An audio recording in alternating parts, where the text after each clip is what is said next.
warahmatullahi wabarakatuh. Salam sejahtera untuk kita semua.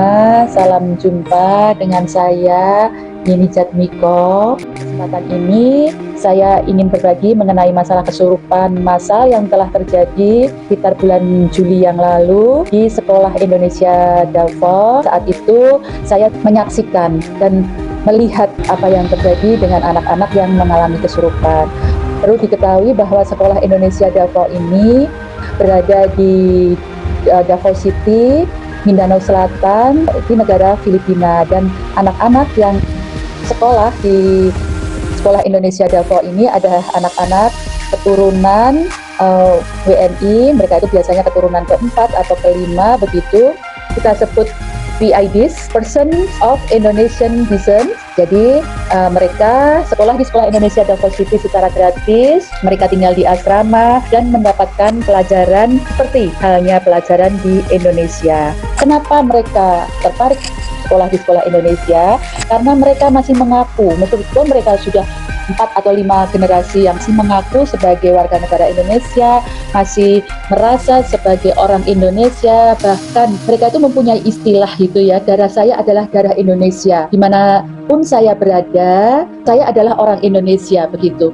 Jadi my blood is thicker than water, darah lebih kental daripada air. Kembali lagi ke masalah kesurupan tadi. Beberapa waktu yang lalu setelah kejadian, Dharma Wanita Persatuan KJRI Davao City bekerja sama dengan Sekolah Indonesia Davao mengadakan inspirational talk, membahas mengenai selain tentang bullying, juga tentang kebersihan diri. Pembukaan acara, saya bertanya kepada anak-anak, apa yang menyebabkan kalian kesurupan? Tidak ada yang menjawab. Saya masih menunggu mereka, jawaban mereka. Ternyata tidak ada yang menjawab. Dan hal itu di luar dugaan saya dan membuat saya shock gitu loh. Yang pemahaman saya saat itu kemungkinan mereka semuanya mengalami itu karena masalah mistis begitu ya.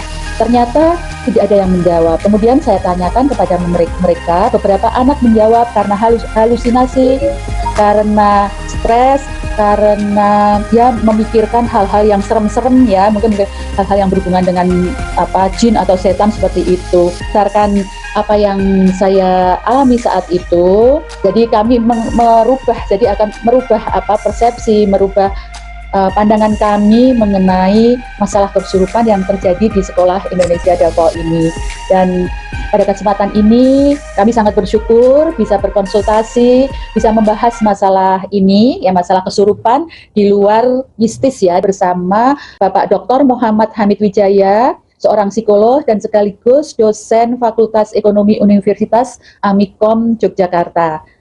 Dr. Hamid Wijaya akan menjelaskan secara ringkas dan gamblang mengenai seputar fenomena kesurupan ditinjau dari perspektif psikologi.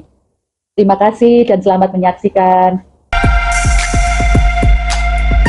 Jadi pertanyaan saya itu, siapa yang merasa kesurupan kemarin itu karena makhluk lain? Ada karena masukan jin atau apa tuh, stres, ada yang karena halusinasi, ada yang karena, tapi kami tidak bisa menggali lebih lanjut gitu ya, karena ya pikirannya terlalu karena kangen rumah lah, banyak macam-macam yang berhubungan dengan psikologis gitu. Tapi mereka kok bisa massal gitu. Jadi sebelumnya saya memang baca kalau kesurupan itu karena ada faktor medis, karena ada mungkin otak yang gelombang theta katanya pendek, terus ada faktor psikologis dan ada faktor mistis gitu ya. Nah ini ternyata yang mereka alami itu kok di psikologis ini gitu, yang menarik itu yang mereka, jadi nggak ada yang karena makhluk lain atau apa itu, enggak gitu. Nggak ada yang jawab gitu. Iya, jadi pas agamanya apa, ya udah saya bacain yang saya bisa gitu.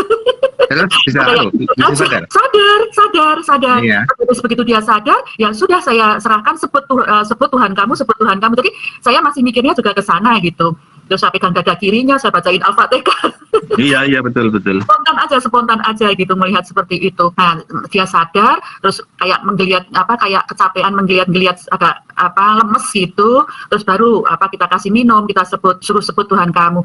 Tapi saya kan juga nggak tahu itu apa kesurupan yang tadi itu, apakah dia itu karena makhluk lain atau psikologis gitu kan. Kalau yang medis mungkin kita nggak terlalu paham. Tapi itu akhirnya saya di belakang menemukan, anak katanya kok nggak ada yang makhluk lain ya. Jadi kagetnya itu.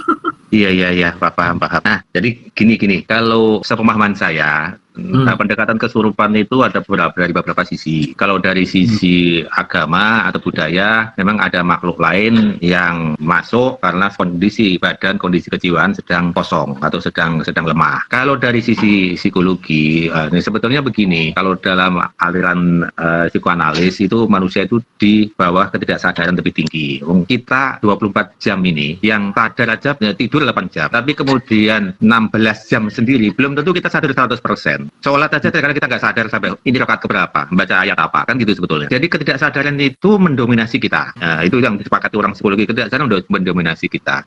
Nah, kemudian yang kedua adalah bahwa karena kita punya potensi ketidaksadaran itu, siapapun bisa masuk, entah itu makhluk halus, entah itu orang lain, entah itu apapun.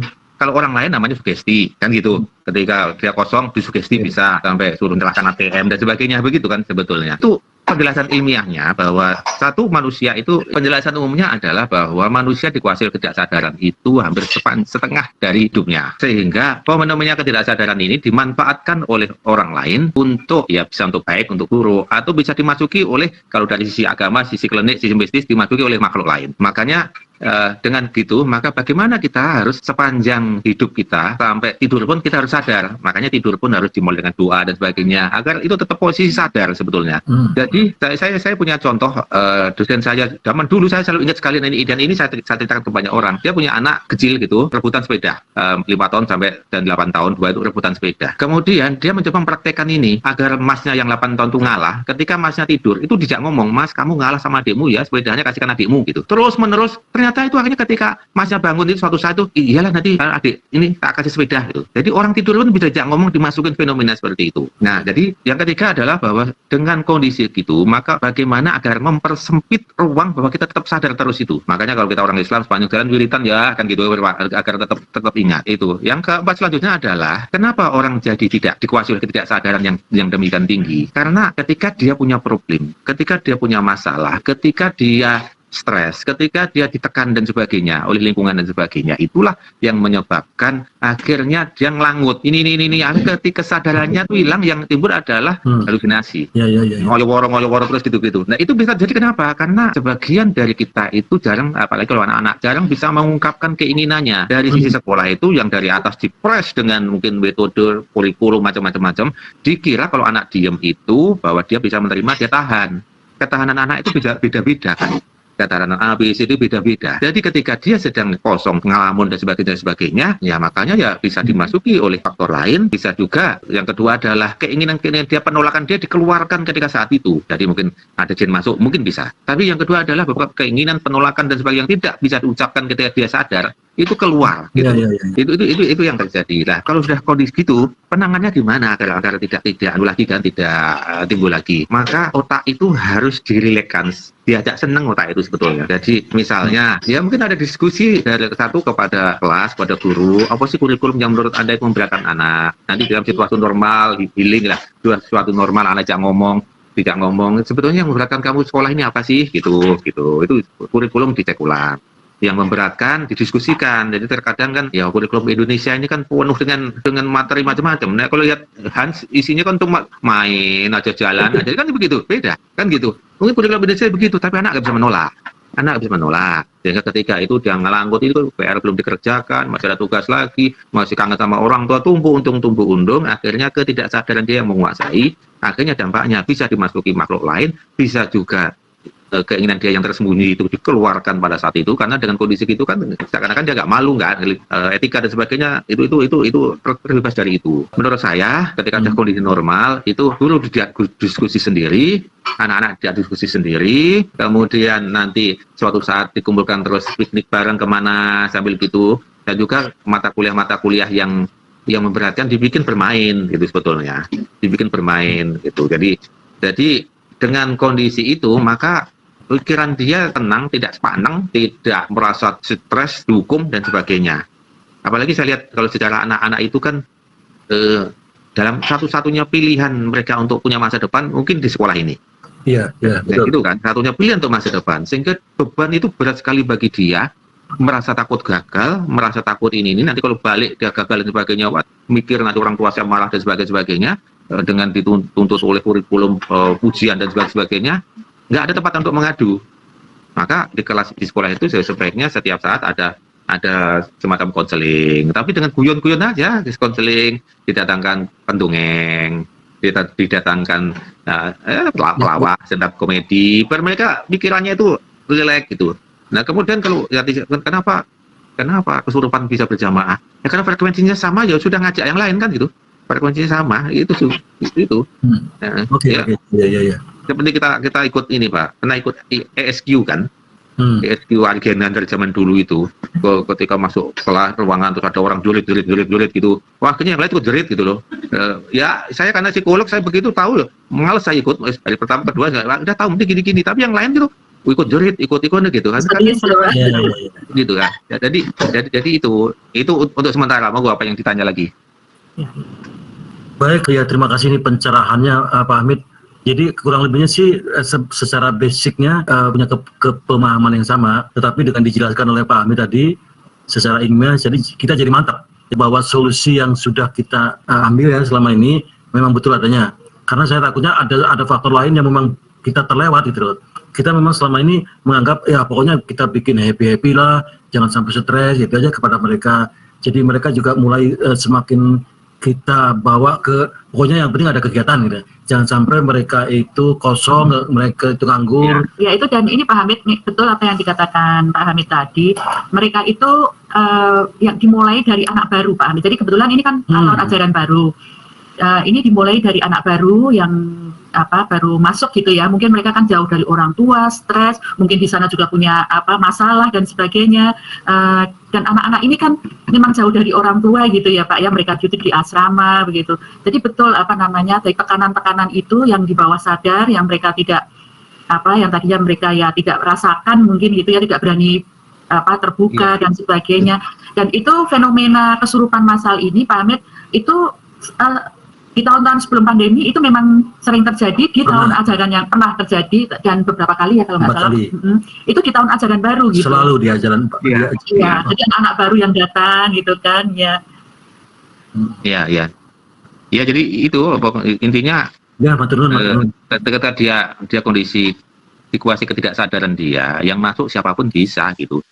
Gitu. Artinya bisa sugesti, bisa indoktrinasi, bisa makhluk gaib dan sebagainya, itu punya peluang yang sama gitu, ya kalau nanti makhluk gaib yang masuk ya Bunda dengan ayat kursinya ya itu cespleng kan gitu, tapi ya kan, tapi masalahnya kan nggak selesai. Jadi masalahnya diure, guru dijak diskusi, konseling, anak-anak konseling, kemudian suruh mengungkapkan perasaannya ya dalam konseling kepada anak-anak itu, dikasih way out gitu. Kalau kamu punya masalah ngomong ke ini, kalau jangan dipendam, kalau kamu misalnya harus gitu, sehingga anak itu tidak gumpet dengan dirinya sendiri, pendam keluarnya ketika trans gitu. Itu sebetulnya. Saya kira itu yang menurut pemahaman saya seperti itu gitu. Karena hanya pengalaman aja. Kalau Nyonya akan lebih ke prakteknya beliau tahu. Tapi kalau saya karena pengalaman ya sudah gitu ya. Monggo. Assalamualaikum warahmatullahi wabarakatuh.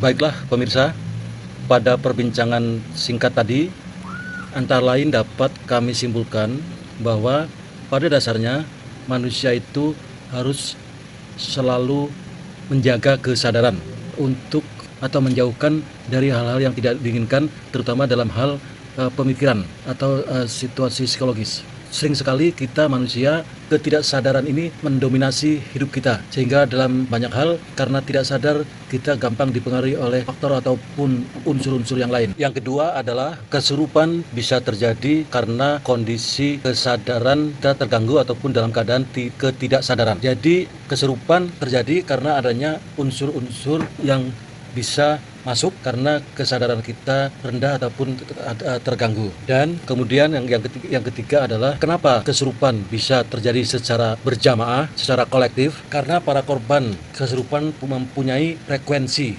kesadaran yang sama. Demikian, mudah-mudahan bermanfaat. Wassalamualaikum warahmatullahi wabarakatuh. Assalamualaikum warahmatullahi wabarakatuh.